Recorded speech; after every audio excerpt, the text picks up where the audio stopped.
हाँ जी, नमस्कार जी। हम बात कर रहे हैं हिंदी आशुलिपि के बारे में। ठीक है भाई, हिंदी आशुलिपि वो क्या होती है? इंग्लिश में इसको शॉर्ट हैंड भी बोलते हैं, स्टेनोग्राफी भी बोलते हैं इसको। ठीक है, अब ये आशुलिपि है वो दो भाषाओं में लिखी जाती है। एक तो अंग्रेजी में लिखी जाती है और एक हिंदी में लिखी जाती है। ठीक है, अब हिंदी आशुलिपि है उसके भी अलग अलग बुक आती हैं, जैसे ऋषि प्रणाली है, मानक आशुलिपि है।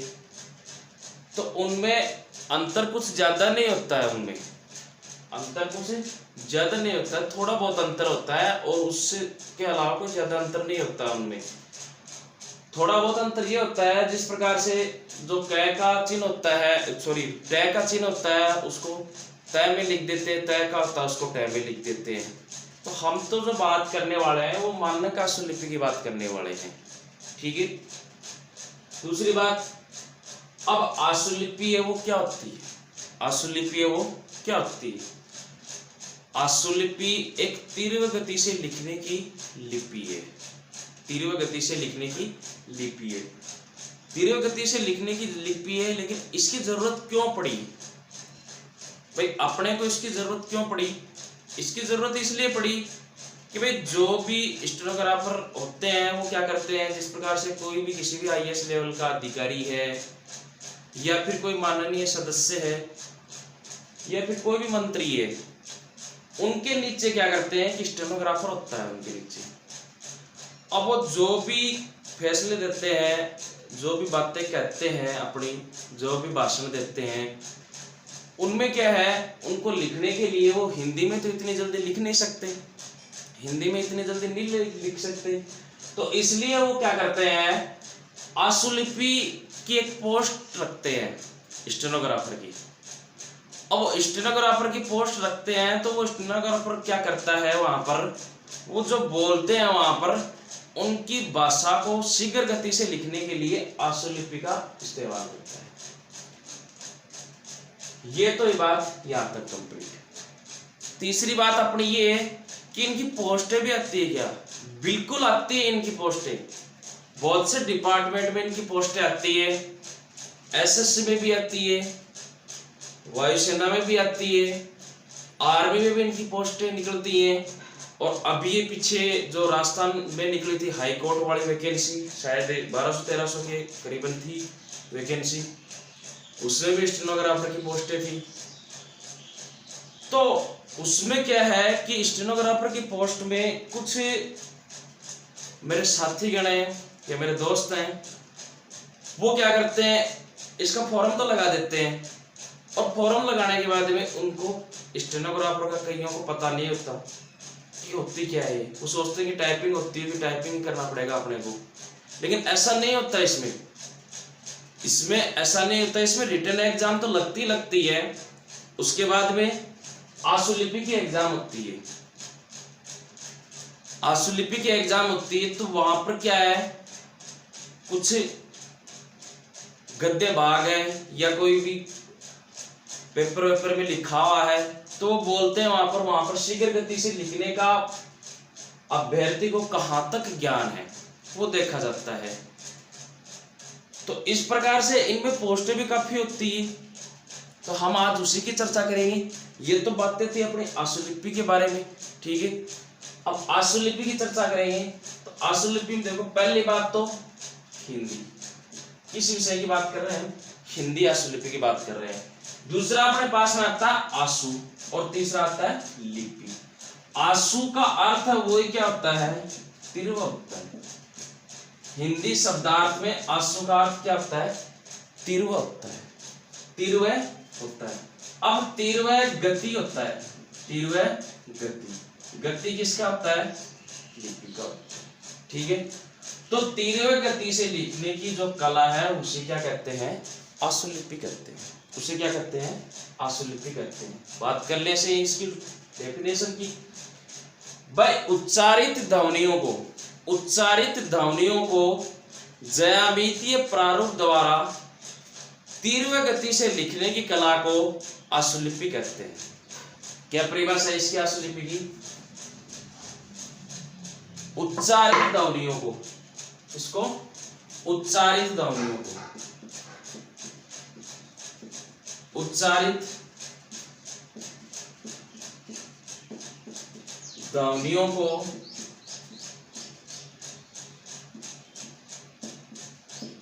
ज्यामितीय प्रारूप द्वारा तीव्र गति से लिखने की कला को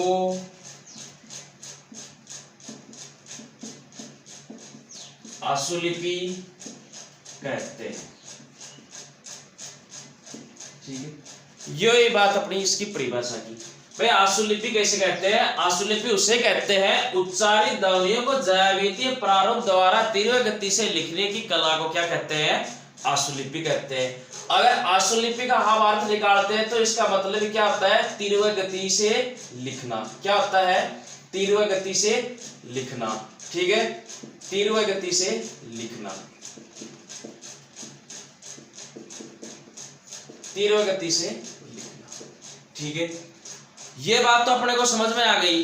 भाई जो हिंदी में उच्चारित ध्वनि है, जो हिंदी में क्या है भाषण दिए जाते हैं या हिंदी में जो भी बातें को अधिकारियों के द्वारा बोली जाती है, जो भी फैसले दिए जाते हैं, उनको क्या है हिंदी को आशुलिपि में तीव्र गति से लिखने की कला को क्या कहते हैं?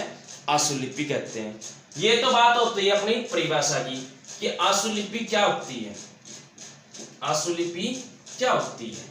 ठीक है, अब दूसरी बात आती है अपने पास में कि इनके व्यंजन भी होते होंगे, इनके स्वर भी होते होंगे। जिस तरीके से देखो हमने प्रारंभ में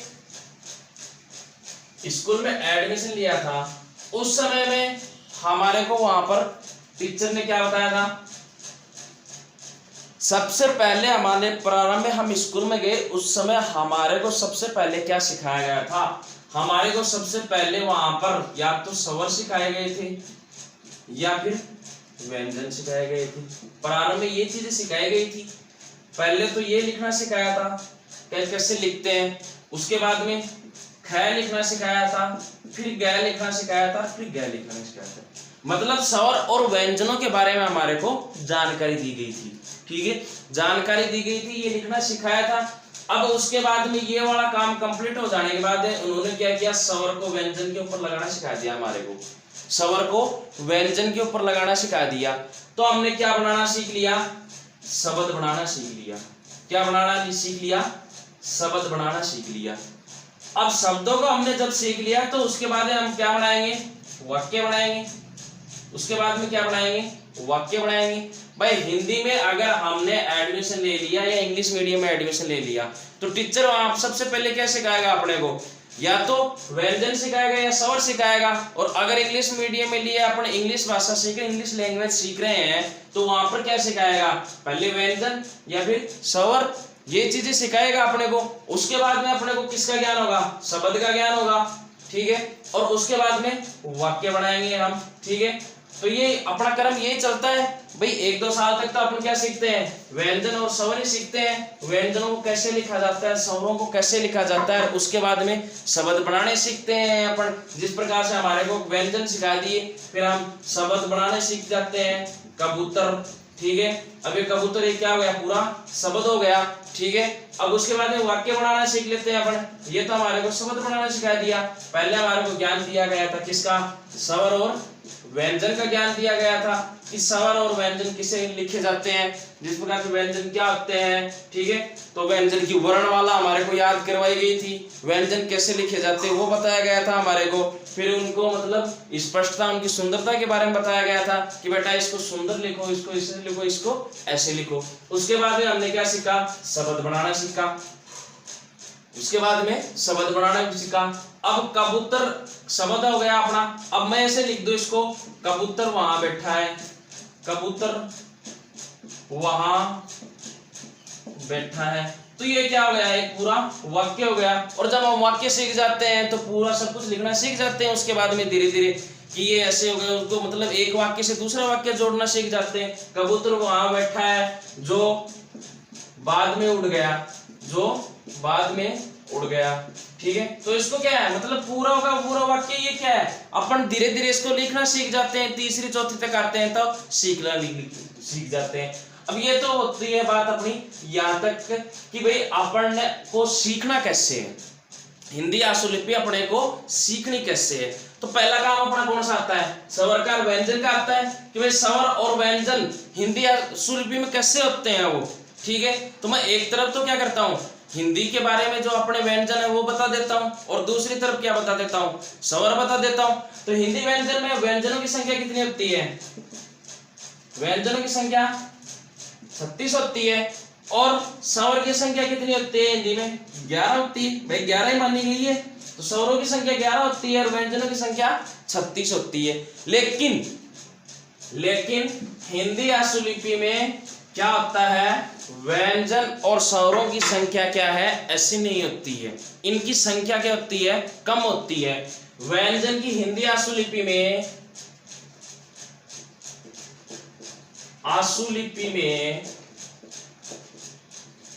स्वर, ठीक है, हम किसकी बात कर रहे हैं, वर्णों की बात कर रहे हैं, वर्ण की बात कर रहे हैं। भाई वर्ण किससे बनता है, स्वर और व्यंजन से वर्ण बनता है, ठीक है। तो वर्ण में क्या आते हैं, स्वर और व्यंजन आते हैं। तो ये तो हो गया अपना स्वर, और ये हो गया अपना कौन सा, व्यंजन हो गया, ठीक है। अब दो बातें तो हो गई अपनी यहां तक कंप्लीट, ठीक है, कि भाई स्वर क्या होता है और व्यंजन क्या होता है, ठीक है। अब हिंदी में अपने पास में स्वरों की संख्या कितनी होती है, 11 होती है, और व्यंजनों की संख्या अपने पास में 36 होती है। तो 36 होती है, तो यहाँ पर आशुलिपि में स्वरों की संख्या कितनी होगी, 10 स्वर होंगे। कितने स्वर होंगे, 10 स्वर होंगे। और व्यंजन कितने होंगे अपने पास में, 31 व्यंजन होंगे। तो आशुलिपि में स्वरों की संख्या 10 होती है और व्यंजनों की संख्या कितनी होती है, 31 होती है। 10 स्वर कौन कौन से होते हैं अपने पास में, एक तो ए होता है, आ होता है, ई होता है, ओ होता है, ओ होता है, ए होता है, आई होता है, और ओ होता है, औ होता है। होते हैं 10, 1 2 3 4 5 6 7 8 9 10, ये स्वर होते हैं हिंदी आशुलिपि में, ठीक है। अब व्यंजन कितने होते हैं, 31 होते हैं। कितने होते हैं, 31 होते हैं। तो इन व्यंजनों को हमने 3 भागों में बांट देते हैं अपन, किसके आधार पर, लिखने के आधार पर। लिखने के आधार पर व्यंजनों को हमने 3 भागों में बांट दिया। भाई लिखने के आधार पर इनको कैसे लिखा जाता है, तो लिखने के आधार पर अगर व्यंजनों को हम 3 भागों में बांटते हैं, पहला भाग ये हो गया इसका, दूसरा भाग ये हो गया, और तीसरा भाग ये हो गया इसका। अब पहला भाग तो ये होता है इसका, दूसरा भाग ये होता है, और तीसरा भाग ये होता है। पहले भाग को हम कहते हैं अधोगामी, क्या कहते हैं, अधोगामी। दूसरे भाग को कहते हैं अपन अग्रगामी, और तीसरे भाग को कहते हैं ऊर्ध्वगामी। ऊर्ध्वगामी किसके आधार पर बांटा है, लिखने के आधार पर। किसके आधार पर, लिखने के आधार पर। लिखने के आधार पर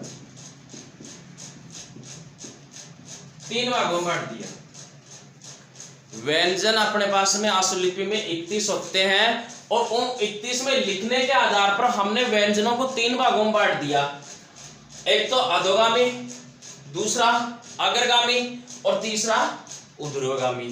स्वरों की संख्या अपने पास में कितनी है, 10 है, और व्यंजनों की संख्या अपने पास में कितनी है, 31 है। लिखने के आधार पर हमने 3 भागों में बांट दिया, अधोगामी, अग्रगामी और ऊर्ध्वगामी। अब इन शब्दों का मतलब भी समझ लेते हैं कि इन शब्दों का मतलब क्या होता है। हिंदी की जब हम व्याकरण पढ़ते हैं, ठीक है, या फिर हिंदी में जो शब्द होते हैं, उन शब्दों के अर्थ भी अधोगामी में। अधो का मतलब क्या होता है, अधोगामी। गामी का मतलब चलना, आगे बढ़ना, ठीक है। तो अधोगामी का मतलब क्या होता है, ऊपर से नीचे की ओर। अधोगामी का अर्थ ही क्या होता है, ऊपर से नीचे की ओर।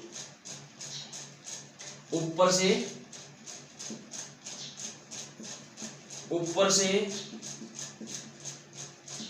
नीचे की ओर, ठीक है।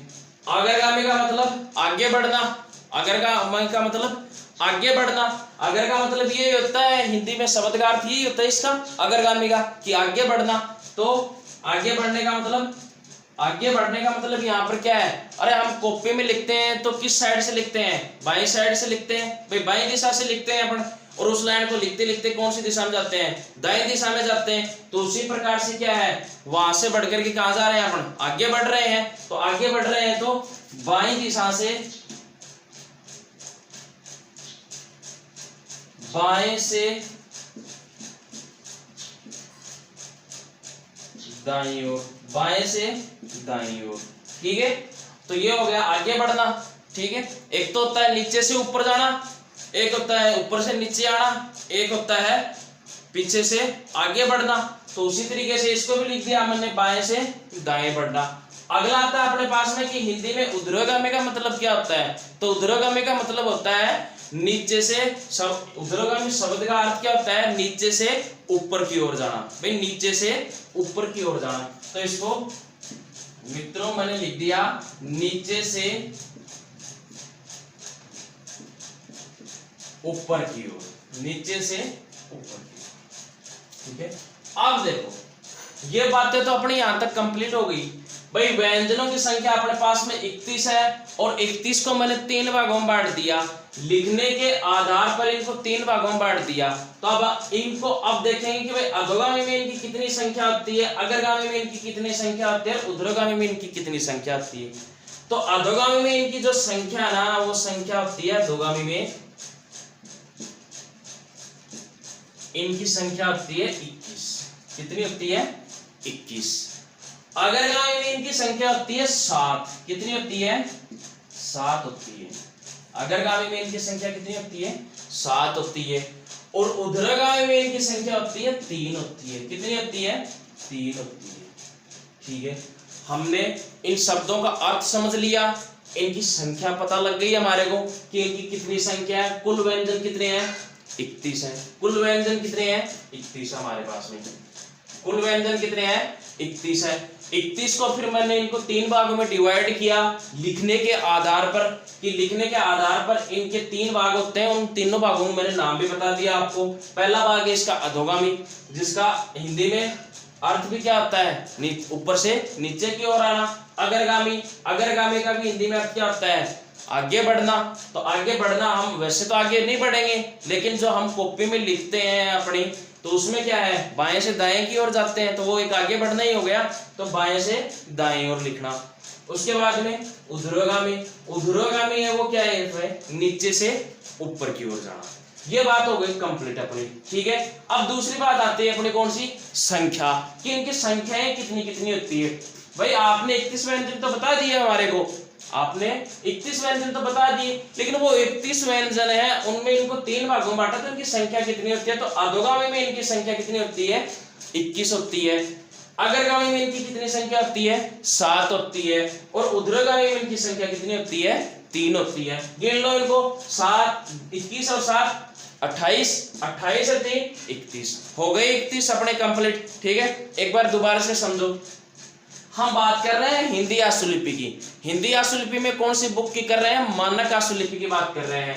तो मानक आशुलिपि में मैंने बताया आपको कि सर्वप्रथम हम किसी भी विद्यालय में जाते हैं वहां पर पढ़ने के लिए, तो हमारे को पहली LKG UKG जो क्लास होती है, उनमें सबसे पहले हमारे को क्या सिखाया जाता है, व्यंजन सिखाए जाते हैं, स्वर सिखाए जाते हैं। तो पहले तो बोल के सिखाते हैं, फिर लिख के सिखाते हैं हमारे को, और फिर उसके बाद में उसमें से कुछ अशुद्धि आती है, वो छांटते हैं कि भाई आपने ये गलत लिख दिया, इसको इस तरीके से लिखना है, इसको इस तरीके से लिखना है। तो व्यंजन और स्वर सीखते हैं हम सबसे पहले। उसके बाद में हम क्या सीखते हैं, शब्द। उसके बाद में शब्द सीखते हैं। अगर व्यंजनों के ऊपर हमने स्वर लगाना सीख लिया, ठीक है, अगर नहीं भी लगाना सीखा है तो एक बार क्या है, बिना स्वर के हम क्या करते हैं, वैसे व्यंजन बनाना सीख लेते हैं। जो भी है, गलत होता है सही होता है, वैसे धीरे धीरे हम शब्द बनाना सीखते हैं। उसके बाद में शब्द हमारे को अगर स्पष्ट तरीके से आ जाता है, उसके बाद में हम क्या बनाना सीखते हैं, वाक्य बनाना सीखते हैं। और जब वाक्य बनाना सीख लेते हैं तो उनको क्या है, एक दूसरे वाक्य से जोड़ना भी सीख लेते हैं कि इनको कैसे जोड़ा जाता है। ये क्रम चलता है अपना स्कूल में। उसके सीधा ऐसे थोड़ा ना है कि सीधा डायरेक्ट जाते हैं हमारे को वाक्य दे देंगे कि बेटा ये वाक्य कर ले, ऐसा तो हो ही नहीं सकता। तो दोस्तों इसमें क्या होता है कि आशुलिपि में हम उसी तरीके से पढ़ेंगे जो क्रम पहले था, जो क्रम हमारा, जो मैं एलकेजी यूकेजी की बात कर रहा हूं, उसी तरीके से इसको पढ़ेंगे अपन। तो इसमें देखो हमने आशुलिपि की बात की, फिर वर्ण के दो भाग होते हैं, वर्ण के दो भाग होते हैं। उसमें क्या होता है, एक में स्वर होता है, एक में क्या होता है, व्यंजन होता है। ठीक है, अब हिंदी आशुलिपि में तो स्वरों की संख्या कितनी होती है, 10। और जो हमारी हिंदी है उसमें स्वरों की संख्या कितनी होती है, 11 होती है। और इसमें कितनी होती है, 10 होती है। फिर बात आती है अपने व्यंजन वाली। व्यंजन है तो व्यंजन में हिंदी में व्यंजन कितने होते हैं, 36 होते हैं। और इनमें व्यंजन कितने होते हैं, 31 व्यंजन होते हैं। ठीक है, अब उसके बाद में स्वर 10 थे अपन ने स्वर देख लिए। अपने स्वर कौन से, ए आ ई उ ए ऐ ओ औ, ये स्वर होते हैं। अन और ए वाला स्वर नहीं होता है इसमें। तो 10 स्वर होते हैं इसमें। उसके बाद में अगले वाला आता है अपना कुल व्यंजन कितने होते हैं, तो 31 व्यंजन होते हैं इसमें। और 31 व्यंजनों को मैंने लिखने के आधार पर, हम जिस तरीके से लिखते हैं, कहां से कहां तक लिखते हैं, लिखने के आधार पर मैंने इसको 3 भागों में बांट दिया। 3 भागों में बांटा तो पहला तो होता है अपना अधोगामी। पहले नंबर का नाम क्या है इसका, अधोगामी। दूसरे का क्या नाम है, अग्रगामी। और तीसरे का नाम क्या है अपने पास में, ऊर्ध्वगामी। अधोगामी हम कहां से कहां लिखेंगे, ऊपर से नीचे की ओर। व्यंजनों की बात कर रहा हूं मैं, एक व्यंजन लिखते हैं तो ऊपर से नीचे की ओर लिखेंगे। दूसरा आता है अपने पास में अग्रगामी। अग्रगामी का मतलब क्या होता है, आगे बढ़ना। ठीक है, तो बाएं से दाईं ओर लिखने वाले व्यंजन आते हैं इसमें। उसके बाद में ऊर्ध्वगामी। ऊर्ध्वगामी क्या है, नीचे से ऊपर की ओर जाना। यही अर्थ होता है ऊर्ध्वगामी का कि भाई नीचे से ऊपर की ओर जाना। अगर वैसे देखते हैं तो इसमें वो व्यंजन आते हैं जो नीचे से ऊपर की ओर लिखे जाते हैं। यहां तक बात कंप्लीट हो गई, यहां तक तो समझ में आ गया होगा, मैं आशा करता हूं आपके। ठीक है, उसके बाद में हम आगे बढ़ते हैं। कि भाई 21 जो व्यंजन होते हैं, स्वरों का काम अपना कंप्लीट हो गया कि 10 स्वर कौन कौन से होते हैं। बात आती है कि व्यंजन कैसे लिखे जाते हैं। अब ये बात आती है अपनी। ठीक है, तो इसमें ये देख लेते हैं कि व्यंजन कैसे कैसे लिखे जाते हैं। ठीक है, उसके बाद में आगे देखो, आगे वाला अपना आगे ये है, ये आगे ये होगा। ठीक है, आगे वाला देखते हैं अपन कि आगे कौन सा होगा ये अब देखो दोस्तों, व्यंजनों का हमने पता लगा लिया कि भाई व्यंजन के 3 भाग होते हैं। पहला भाग अधोगामी होता है, दूसरा अग्रगामी होता है, तीसरा ऊर्ध्वगामी होता है। तो पहले वाले व्यंजन हम देख लेते हैं कौन कौन से होते हैं। तो इसका पहला भाग लिखने के आधार पर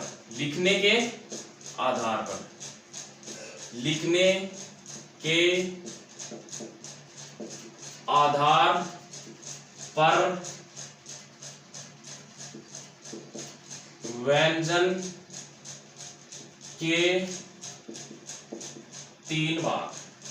के 3 भाग। पहला भाग की हम बात करते हैं, अपना कौन सा था, अधोगामी वाला था।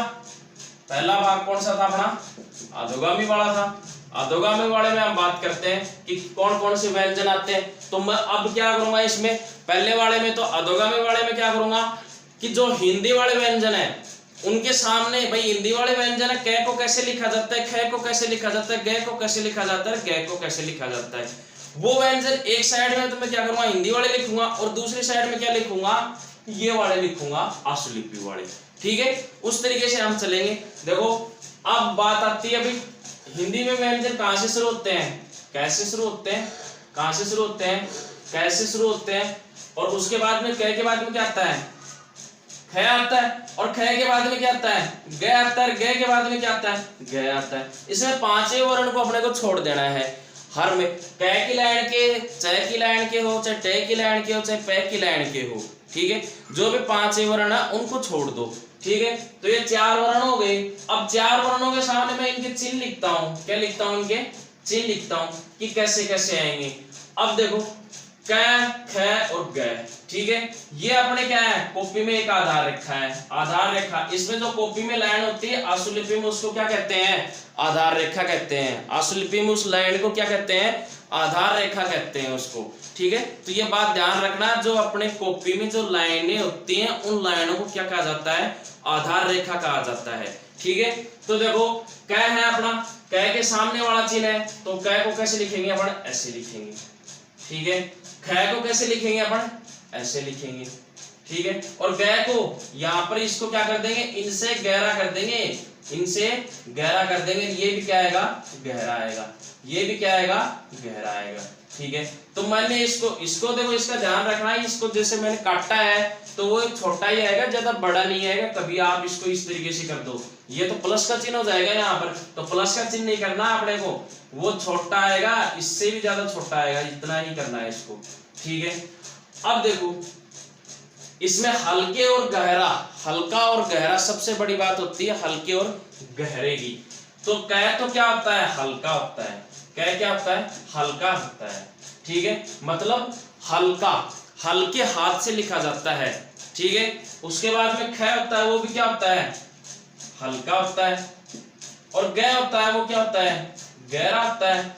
और ये भी क्या होता है, गहरा होता है, ये भी क्या होता है, गहरा होता है।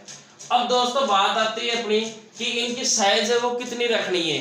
इनकी साइज अपने को कितनी रखनी है, आधा सेमी साइज रखनी है। कितनी रखनी है, आधा सेमी साइज रखनी है, आधा सेमी से ज्यादा नहीं लिखना है अपने को, ठीक है।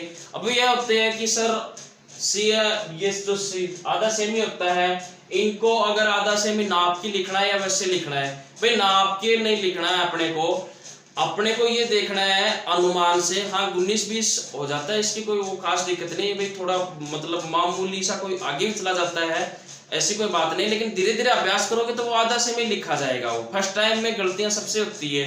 उसके बाद में देखो आधा सेमी है, आधा सेमी को हम इसको ऐसे आधा सेमी लिख देंगे, ठीक है। आधा सेमी से ज्यादा नहीं होना चाहिए, इसकी लंबाई है वो आधा सेमी से ज्यादा नहीं होनी चाहिए, इसकी आधा सेमी ही लिखना है।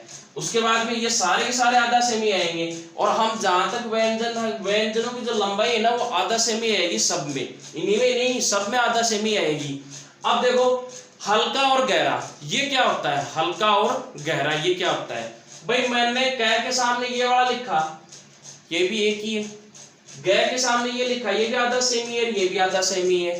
दोनों क्या है, एक जैसे लग रहे हैं, दोनों एक जैसे लग रहे हैं, लेकिन इनमें फर्क है। इनमें क्या फर्क है, इनमें अंतर ये है दोनों में, ये तो क्या लिखा मैंने, हल्का लिखा, मतलब हल्के हाथ से लिखा। ये वाला मैंने क्या लिखा, थोड़ा सा हाथ के ऊपर दबाव डाल के इसको गहरा लिख दिया, ठीक है। इसको क्या कर दिया, गहरा लिख दिया। ये वाला है, तो ये वाले भी दोनों एक ही जैसे लग रहे हैं, ठीक है। तो इनमें अंतर क्या हुआ, इनमें अंतर ये हुआ, ये तो हल्का लिखा मैंने, ये तो लाइट में लिखा, और ये डार्क में लिखा, ये गहरा लिख दिया मैंने। बस यही अंतर है इनमें दोनों में। अगर मैं दोनों को इनको हटा दूं और एक ऐसे लिख दूं कि भाई ये लो, ये लिख दिया मैंने, और ये गहरा है, ये क्या है, गहरा है ये, ठीक है। तो गहरा तो आप बता सकते हो ये क्या है, ग है, ये क्या है, ग है। और मैंने मान लो ये हल्का लिख दिया इसे, ठीक है, तो ये क्या है बता सकते हो, क है। और क को ही मैंने गहरा करके लिख दिया, तो क्या होगा यहाँ पर, ग होगा, क्या होगा, ग होगा यहाँ पर। यही तो बात है, यहाँ पर ग होगा। तो इसी तरीके से देखो इनके जो अंतर है सबसे बड़ा इनमें, वो एक जैसे लग रहे हैं, एक जैसे लग रहे हैं ये, ठीक है। तो एक जैसे लग रहे हैं तो दोनों तो एक जैसे हैं, दो एक जैसे हैं, तो उनमें अंतर क्या है, सबसे बड़ा अंतर यही है कि उनको कलर का ही अंतर है भाई, वो हल्का है और वो क्या है, गहरा है, ठीक है। अब ये एक बार में लिखे नहीं जाएंगे, इनका धीरे धीरे जिस तरीके से अभ्यास करोगे उस तरीके से ऑटोमेटिकली ही अपने आप जिस प्रकार से घ लिखना है अपने को, तो घ को अपन क्या है, पेंसिल को गहरा कर देंगे। सबसे बड़ा होता है इसमें अभ्यास, अगर अभ्यास अपना रेगुलर है तो इनको लिखना सीख जाएंगे। उसके बाद में ये वाला भी गहरा है, ये वाला भी गहरा है, ये तो अपने 4 वर्ण कंप्लीट। यहाँ तक ये हल्का लिखा जाएगा, ये हल्का लिखा जाएगा, ये गहरा आएगा, ये वाला भी गहरा आएगा। और इनकी जो लंबाई है, इनकी जो साइज है वो कितनी होगी, आधा सेमी होगी। कितनी होगी, आधा सेमी। यहाँ से लेकर के यहाँ तक कितनी होगी इनकी, आधा सेमी होगी। कितनी होगी, आधा सेमी होगी। आधा सेमी से ना ही तो कम लिखना है ना ही ज्यादा लिखना है। ये बात भी अपनी पूरी होती है। यहाँ तक 4 वर्ण हमने सीख लिए। अब हमारे पास में कौन सा आता है? 5वां वर्ण आता है। हमारे पास में कौन सा वर्ण आता है? 5वां वर्ण आता है।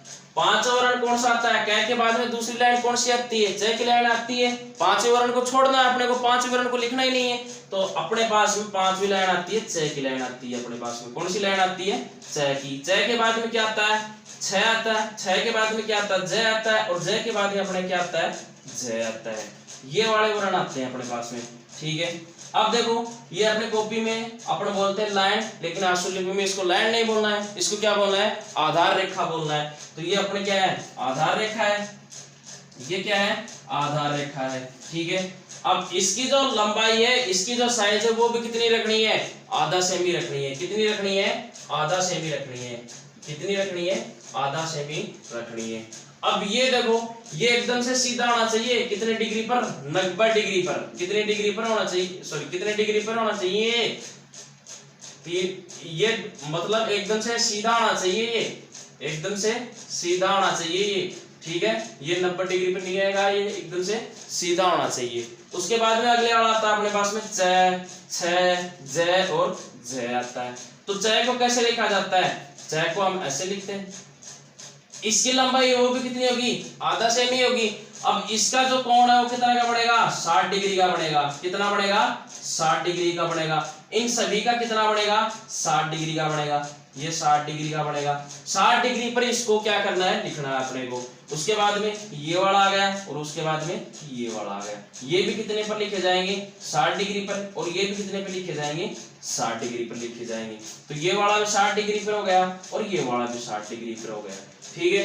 अब इनके साइज कितनी होनी चाहिए? वही साइज होनी चाहिए। कितनी?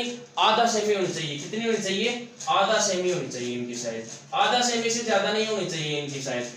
ऊपर वाली लाइन को स्पर्श नहीं करना है, सिर्फ नीचे वाली लाइन ही स्पर्श होनी चाहिए, ठीक है।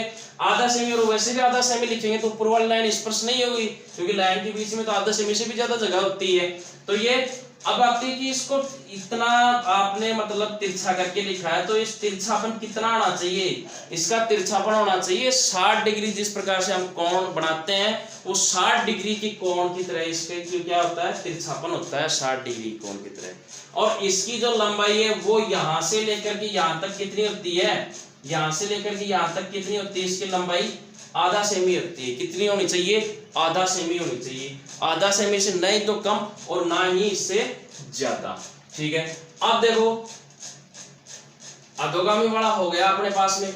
ये तो होते हैं ये एग्जाम्पल। इस तरीके से मैं इसको क्या करूंगा? लिखवाऊंगा आपको। इस तरीके से आपको लिखवाऊंगा। ये मैंने आपको उदाहरण बताए हैं। अधोगामी में ये वाले नहीं है। अधोगामी में ये 4 नहीं है और बाकी के हैं। ये तो मैंने आपको उदाहरण बताया कि कै को कैसे लिखते हैं, ख को कैसे लिखते हैं, गै को कैसे लिखते हैं और गै को कैसे लिखते हैं, च को कैसे लिखते हैं, छ को कैसे लिखते हैं, ज को कैसे और जय को कैसे, और उनकी लंबाई कितनी होनी चाहिए? सभी व्यंजनों की जो कुल अपने पास में 31 व्यंजन है, उनकी लंबाई कितनी होनी चाहिए? उनकी साइज कितनी होनी चाहिए? अपने पास में आधा सेमी होनी चाहिए। आधा सेमी से ज्यादा नहीं होनी चाहिए वो। दूसरी बात अपनी, ये जो लिखे जाते हैं इनमें से क्या होंगे? 2 तो हल्के लिखे जाएंगे, 2 गहरे। जिस प्रकार से अपने च वाला है, च वाला ये क्या है? अपने पास में हल्का है। इसको क्या करेंगे? हल्के हाथ से लिखेंगे। ये वाला ये भी क्या लिखेंगे? हल्के हाथ से लिखेंगे। और ये वाला किससे लिखेंगे? गहरे हाथ से लिखेंगे। ये वाला क्या आएगा? गहरा आएगा। ये लाइट आएगा, ये भी लाइट आएगा। ये दोनों क्या आएंगे? डार्क आएंगे, ठीक है। तो दोनों च, छ, ज और ज, ये क्या है? 2 तो लिखे जाते हैं हल्के और 2 क्या लिखे जाते हैं? गहरे लिखे जाते हैं। तो इस तरीके से अपने को लिखना है। अब ये सभी व्यंजनों के लिए रूल लागू होगा। 2 व्यंजन हिंदी में क्या है? 5 वर्ण को अपने को छोड़ना है। हिंदी आशुलिपि में 5 वर्ण को तो छोड़ देना है और बाकी के 4 वर्ण होते हैं। जैसे कै वाली लाइन है वो हो गई, च वाली लाइन है वो हो गई, ट वाली है वो हो गई, प वाली है वो हो गई, और उसके बाद में ये संयुक्त व्यंजन आ जाते हैं, आपके उष्ण व्यंजन आ जाते हैं, और है वाला ये और कई व्यंजन है वो आ जाते हैं। तो इसी तरीके से इनको अपने को मैंने आपको सभी व्यंजनों की साइज बताती। साइज सभी व्यंजनों की कितनी होनी चाहिए? आधा सेमी होनी चाहिए, ठीक है।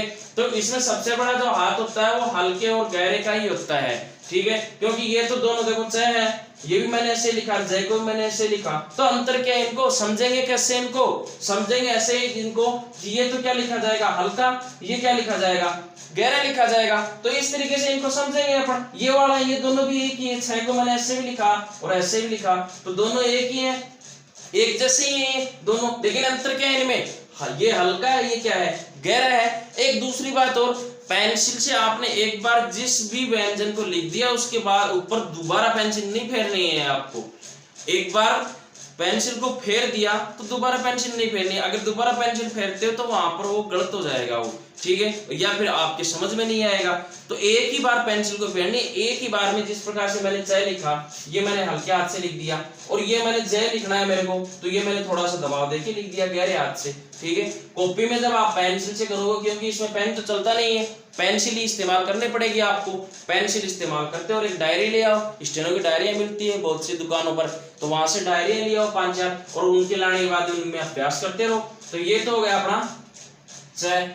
अब जय को मैंने हल्का लिखा और इसको मैंने क्या कर दिया गहरा लिख दिया। ऐसा नहीं कि एक बार फेर दिया फिर इसको गहरा लिखने के लिए दोबारा आप एक बार और फेरोगे, हाँ अब गहरा हो गया, दोबारा नहीं फेरना है इसको, दोबारा फेर दोगे तो गलती हो जाएगी। इसी में बात नहीं कर रहा मैं, सभी की बातें कर रहा हूँ कि किसी में भी दोबारा पेंसिल नहीं फेरनी है, कभी दोबारा घुमा के उसको, तो हाथ है ना अपना, वो हाथ ही सबसे बड़ा, जो उंगली से अपन लिखते हैं वो एक, उसमें ही सबसे बड़ा जादू होता है कि उसको या तो हम हल्के हाथ से हल्का लिखना सीखें, इसको मैंने गहरा लिख दिया, इसको मैंने गहरा लिख दिया, तो इस तरीके से लिखेंगे। आधा सेमी इनकी क्या होती है, लंबाई होती है, ठीक है।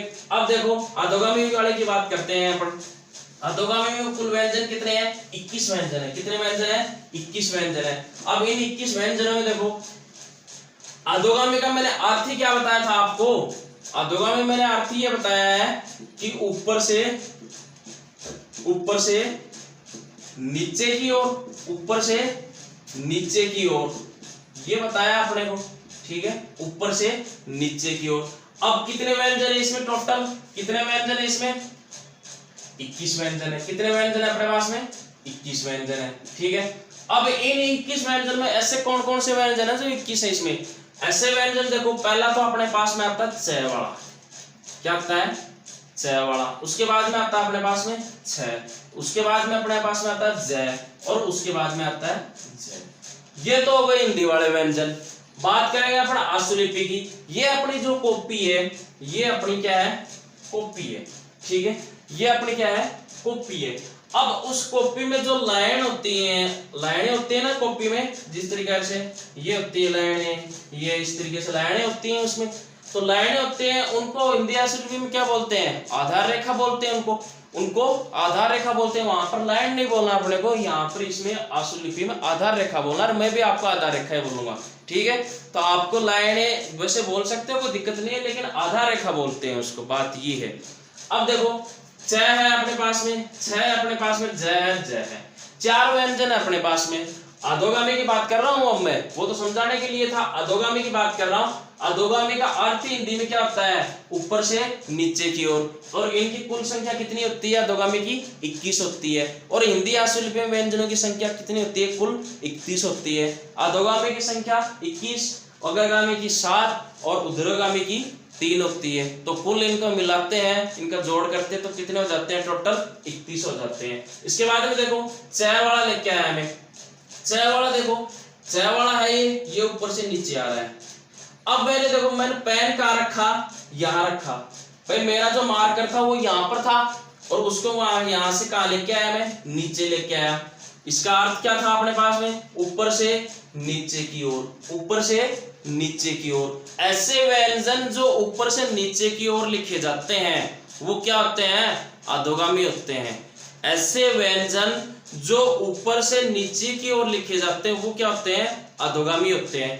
इसमें देखो मैंने यहाँ पर मार्कर को लगाया, यहां से मैंने शुरुआत की, यहां से इसको क्या लेके आया, नीचे लेके आया, तो ऊपर से नीचे आ रहा है, ये ऊपर से नीचे आ रहा है। वैसे ये 6 वाला है, ये 6 वाला है, तो ये भी मैं ऊपर से नीचे लेके आया, ये भी मैं क्या किया, ऊपर से नीचे लेके आया।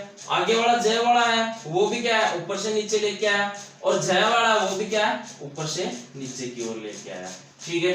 अब ये तो बात यहाँ तक होती है कि भाई ये तो चलो हमने लिख लिए, लेकिन इनकी जो साइज है वो कितनी होगी, थोड़ी देर पहले बताया था मैंने आपको, आधा सेमी से अधिक नहीं होनी चाहिए, आधा सेमी से कम भी नहीं होनी चाहिए, ठीक है, आधा सेमी से अधिक भी नहीं होनी चाहिए, आधा सेमी से कम भी नहीं होनी चाहिए। यहां से यहां तक इनकी साइज कितनी होनी चाहिए, आधा सेमी होनी चाहिए, कितनी होनी चाहिए, आधा सेमी होनी चाहिए, आधा सेमी से अधिक नहीं होनी चाहिए, ठीक है, और उससे कम भी नहीं होनी चाहिए। अब ये आती है कि सर ये बात तो सही है आपकी, आधा सेमी है, तो इनको क्या नाप करके लिखना है क्या, नाप करके नहीं लिखना है, इनको नाप करके नहीं लिखना है, इनको क्या करना है, जिस प्रकार से आपने धीरे धीरे अभ्यास कर लिया, भाई आधा सेमी अनुमान से आधा सेमी इतना होता है, ठीक है, फिर धीरे धीरे इनको क्या करोगे, अपनी जो डायरी है उसमें अभ्यास करोगे, तो धीरे धीरे इनकी साइज क्या आप लिखना सीख जाओगे कि इनकी साइज ये होती है आधा सेमी, ठीक है।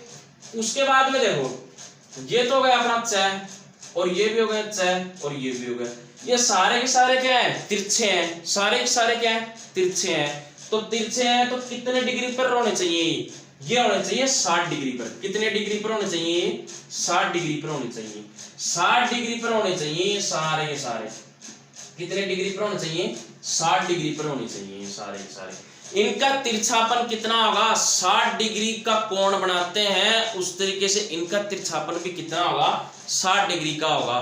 कभी 60 डिग्री से कम या ज्यादा मत कर देना, क्योंकि अगर 60 डिग्री है, अब इनमें सबसे बड़ा अंतर, जो इसमें सबसे बड़ा अंतर है या फिर जो भी इनमें फर्क होता है ना, वो सबसे बड़ा यही होता है कि अगर 60 डिग्री से कम लिख दिया अपने को तो उसका क्या दूसरा व्यंजन बन जाता है, या 60 डिग्री से ज्यादा लिख देते हैं तो उसका दूसरा व्यंजन बन जाता है, तो क्या होता है, वो गलत हो जाता है वो वहां पर। तो डिग्री सबसे ज्यादा महत्व रखती है, और एक साइज का ध्यान रखना है। वैसे इसमें कोई ज्यादा खास नहीं है, वैसे अभ्यास करोगे धीरे धीरे आराम से लिखना सीख जाओगे, लेकिन अभ्यास सबसे बड़ा महत्वपूर्ण कार्य है इसमें। अगर रेगुलर आपका अभ्यास है तो आप इसको आराम से सीख जाओगे, कहीं कोई दिक्कत नहीं होगी, ठीक है। अब देखो 60 डिग्री पर लिखा मैंने, दो बातें हो गई अपनी, भाई 4 वन लिखे, हमारी दो बातें हो गई। पहला तो मैंने क्या बताया कि इसकी साइज कितनी रखनी है, आधा सेमी रखनी है। दूसरा मैंने क्या बताया, इनका तिरछापन कितना रखना है, 60 डिग्री का रखना है, तो इनका तिरछापन 60 डिग्री का रखेंगे, ठीक है। अब तीसरी बात आती है अपने पास में कि भाई चाहे ये वाला भी ऐसा ही है, और ये वाला भी ऐसा ही है, और ये भी ऐसा ही है, ये भी ऐसा ही है, तो इनको समझेंगे कैसे, इनको समझेंगे कैसे, ये बात भी मानने वाली है, भाई ये भी ऐसा है, ये भी ऐसा है, ये भी ऐसा है, ये भी ऐसा ही है, दोनों अलग अलग है, ठीक है, और दोनों एक जैसे हैं, दो एक जैसे, दो एक जैसे हैं, ठीक है। तो इनको समझेंगे कैसे, इनमें देखो ये तो क्या है, हल्का है, जो मैंने थोड़ी देर पहले बताया था आपको, ये हल्का लिखा जाता है, और ये क्या लिखा जाता है, गहरा लिखा जाता है, ठीक है। यही अंतर है इनमें, और कोई अंतर नहीं है। भाई 3 बातें बताई मैंने आपको, इनकी साइज कितनी होगी, आधा सेमी होगी, तो इसकी भी आधा सेमी है, इसकी भी आधा सेमी है। दूसरा मैंने इनका तिरछापन कितना आना चाहिए, 60 डिग्री का आना चाहिए, तो ये भी 60 डिग्री है, ये भी 60 डिग्री है, तो फिर अंतर क्या हुआ इनमें, अंतर इनमें ये हुआ कि इनका जो रंग है, इनके जो लिखने के जो कलर है इनका, वो क्या है, अलग अलग होगा। ये तो हल्का लिखा जाएगा, ये गहरा लिखा जाएगा। जब आप अपनी डायरी में पेंसिल से लिखोगे, इनका अभ्यास पेंसिल से ही होता है, पेन से कभी इनका अभ्यास नहीं होता है, पेन चलाने की कोशिश मत करना हो, ठीक है। हाँ, आप हिंदी वाले जो व्यंजन ये पेन से लिख सकते हो, और उनमें क्या दिक्कत है, इनको पेंसिल से लिख सकते हो, इनमें कोई दिक्कत नहीं है। तो देखो ये तो होगा हल्का और ये होगा गहरा। अब मैं नीचे वाली लाइन पे आपसे ये कह के पूछ लूं कि भाई ये मैंने च लिखा और ये क्या है, हल्का है, ये क्या है, हल्का है, तो आप बता सकते हो कि ये च होगा। ये मैंने एक गहरा लिख दिया, यहाँ पर क्या लिख दिया, गहरा, गहरा लिख दिया, तो आप बता सकते हो इसको, ये क्या है, ज है ये, ठीक है। उसके बाद में आगे वाला अपने पास में 6 वाला है, 6 वाले को मैं इस तरीके से लिखूंगा, ठीक है। तो ये क्या है, हल्का है, तो आप बता सकते हो इसको कि सब क्या है, ये हल्का है। उसके बाद में जय वाला है, ठीक है, तो जय वाले को मैंने गहरा लिख दिया, तो आप इसको बता सकते हो कि ये क्या है, जय क्या है, गहरा है। किसके आधार पर, रंग के आधार पर, किसके आधार पर, कलर के आधार पर बता सकते हो कि ये तो क्या लाइट है, ये क्या है, डार्क है। भाई ये तो हल्का है, ये गहरा है, ऐसे समझ में आएंगे ये, और कोई दूसरा तरीका है भी नहीं इनका, ठीक है। क्योंकि इनके तो सारे साइज की साइज जो 3 बातें बताई, वो तीनों बातें एक है इनकी, ठीक है। अब ये यहां तक बात अपनी कंप्लीट होती है 3 बातों की। तो अब देखो इसमें चौथी बात कौन सी होती है, ये तो होती है सभी व्यंजनों के लिए, सभी व्यंजनों के लिए लागू है। जो मैंने दो बातें बताई ना आपको प्रारंभ वाली, एक तो व्यंजन की लंबाई कितनी होनी चाहिए, आधा सेमी होनी चाहिए। दूसरी मैंने क्या बताई है आपको कि इनका जो कोण है वो कोण सभी का 60 डिग्री नहीं होता है। एक ही रेखा अक्षर जिस प्रकार से छह का 60 डिग्री होता है, अगर उससे ज्यादा हम 90 डिग्री का या फिर 30 डिग्री का कर देंगे तो उसकी जगह दूसरा कोई व्यंजन बन जाएगा वहां पर, ठीक है। तो उस तरीके से देखो, ये हल्का है, ये भी, ये क्या है, ये भी हल्का है, और ये क्या है, ये भी गहरा है, ठीक है। तो इनमें से दो तो क्या हो गए, दो। भाई याद करने का तरीका क्या है इनका, दो पहले पढ़ने वाले तो क्या हो जाएंगे, हल्के, और दो के बाद वाले क्या हो जाएंगे, गहरे हो जाएंगे। दो के बाद वाले क्या हो जाएंगे, गहरे हो जाएंगे। तो देखो यहाँ पर ये हल्का है, ये भी हल्का है, ये भी गहरा है, ये भी गहरा है। अगर ये भी हल्का है और ये क्या गहरा है, तो इनको पहचान लेंगे कि ये क्या है, ज है। अब अपन देखो, ये बात तो अपनी च की हो गई, छ की हो गई, ज की हो गई, ज की हो गई। चार व्यंजन हमने पढ़ने सीख लिए, ठीक है। उसके बाद में ज के बाद में क्या आता है, ट आता है। क्या आता है, ट आता है। और ट के बाद में क्या आता है, ठ आता है। और ठ के बाद में क्या आता है, ड आता है। ड के बाद में क्या आता है, ड आता है। ये चार वर्ण इसमें से ये ले लिए अपन ने, ठीक है। अब इनकी जो है, इनका कोण नहीं बनेगा, इनका कोण नहीं बनेगा, क्योंकि इनका पैंदा क्या होता है, गोल होता है इनका पैंदा। देखो ये तो क्या है अपने पास में, ठ है, ठीक है। और ये क्या हो गया, ठ हो गया। ये यहाँ सेम टू सेम वैसे के वैसे बनाएंगे, फर्क क्या रहेगा, हल्के और गहरे का रहेगा। ये क्या हो गया, गहरा। ये क्या है, गहरा है। ये क्या है, गहरा। अब देखो वही बातें हैं अपनी, इनकी जो लंबाई है वो कितनी होनी चाहिए। भाई कोण तो नहीं बन रहा है इसमें, कोण तो नहीं बन रहा है, क्योंकि ये क्या है, वक्राकार है, वक्र है, ठीक है। तो इनका कोण नहीं बन रहा है, इनके गोलाकार, क्योंकि गोलाकार है तो इनका कोण तो नहीं बन रहा। लेकिन इनकी जो साइज है वो कितनी होगी, आधा सेमी होगी। कितनी होगी, आधा सेमी होगी। आधा सेमी से ज्यादा नहीं होगी। अब देखो इसमें भी वही चीज है, ये क्या है, हल्का लिखा मैंने, ये भी क्या लिखा, हल्का लिखा। और ये क्या है, गहरा है। और ये क्या है, ये भी गहरा है। वही बातें हैं मैंने आपको बताई थी थोड़ी देर पहले कि दो फर्स्ट वाले तो क्या होंगे, हल्के होंगे, और दो बाद वाले क्या होंगे, गहरे होंगे। तो ये देखो, ये मैंने हल्का लिखा, दोबारा पेंसिल नहीं फेरनी है, लेकिन दोबारा पेंसिल मत फेर देना। ये तो गया हल्का, ये भी हल्का है, उसी के जैसा ये कौन सा है, गहरा है। अब एक तो ठहर, एक डे अपने पास में, अगर मैं दोनों को यहाँ नीचे लिख दूं कि ये दो, ये हल्का है, बताओ कौन सा व्यंजन है, तो आप बता दोगे ये सर क्या है, ठ है, ठीक है। उसके बाद में इसको लिखूं मैं, ये लिख दिया मैंने डैगो, ठीक है। और ये मैंने गहरा लिखा, तो आप आराम से बता सकते हो कि ये क्या है, ड है। उसी तरीके से ट को लिखता हूं मैं यहाँ पर, ठीक है। ट को लिखता हूं तो ये क्या है, हल्का है, बता सकते हो ट। उसके बाद में अगर मैं इसको ड को लिखता हूं तो ये गहरा लिखा मैंने, तो भी बता सकते हो आप ये क्या है, डहरा है, गहरा है, ठीक है। तो ये तो यहाँ तक बात अपनी 8 व्यंजनों की हो गई। एक तो च की हो गई, छ की हो गई, एक ज की हो गई, झ की होगी, ट की होगी, ठ की होगी, ड की होगी और ड की होगी, ठीक है।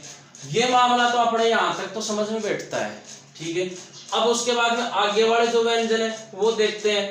तो दोस्तों आगे वाला जो निकालते हैं अपन, आगे वाला कौन सा आता है, ट के बाद में तय वाली लाइन आती है। कौन सी आती है, तय वाली लाइन आती है, ठीक है। तय के बाद में क्या आता है, थ आता है। और थ के बाद में क्या आता है, द आता है। द के बाद में क्या आता है, ध आता है, ठीक है।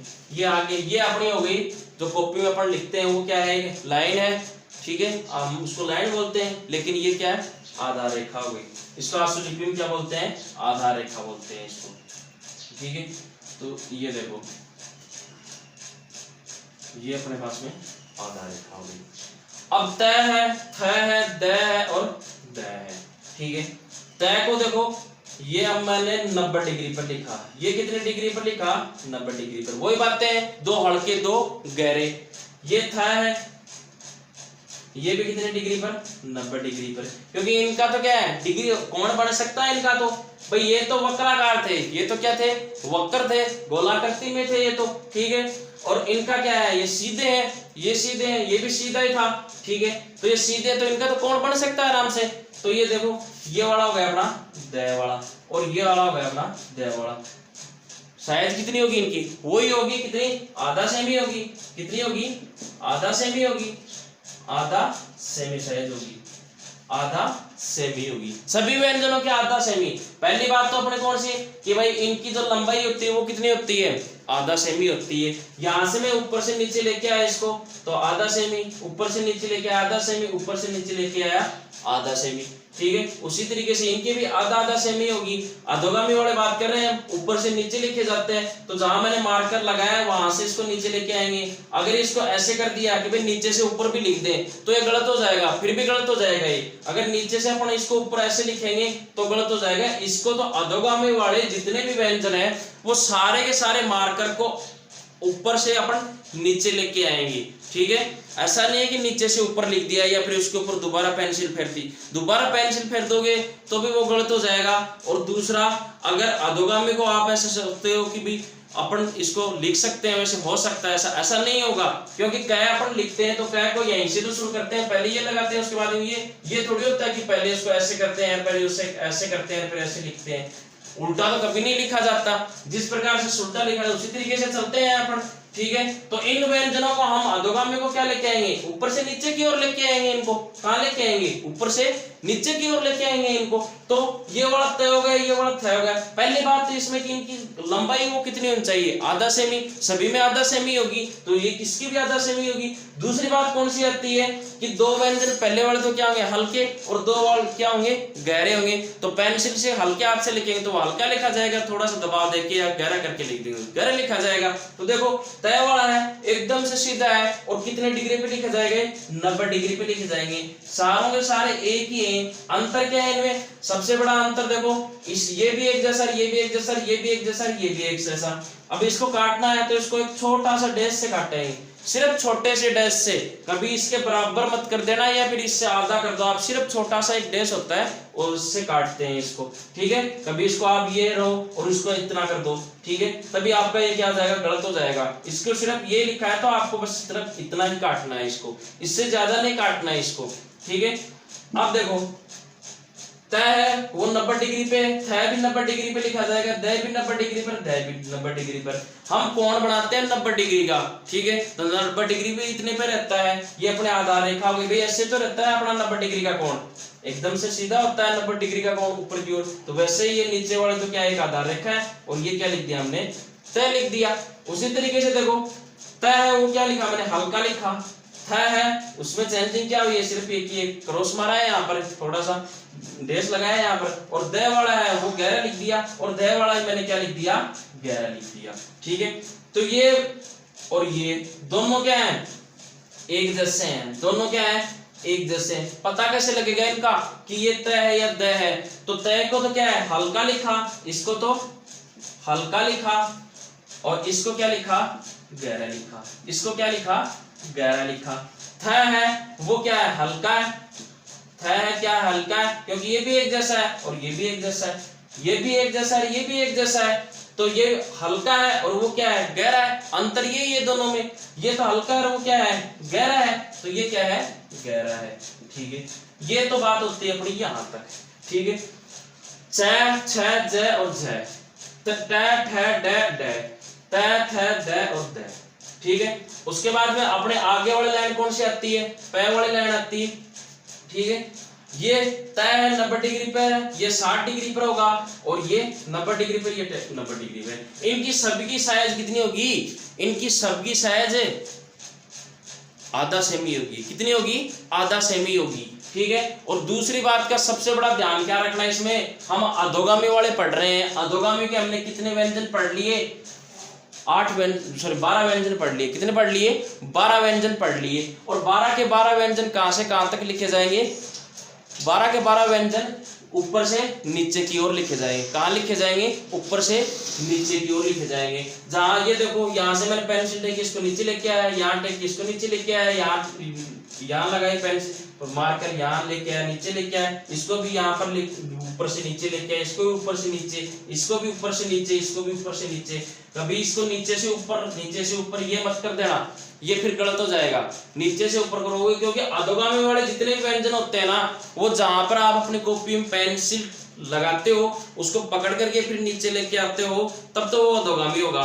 और अधोगामी वाले को आप अगर कोशिश करते हो कि हो जाएगा, क्या दिक्कत है उसमें, ऐसा नहीं होगा। नीचे से ऊपर लेके आओगे वो गलत हो जाएगा वहां पर, और आगे वाले व्यंजन भी नहीं बढ़ेंगे, क्योंकि तो इसमें तो क्या है, एक दूसरे से व्यंजन जुड़ते चलेंगे, एक दूसरे से व्यंजन जुड़ेंगे तब वो क्या बनेगा, शब्द बनेगा।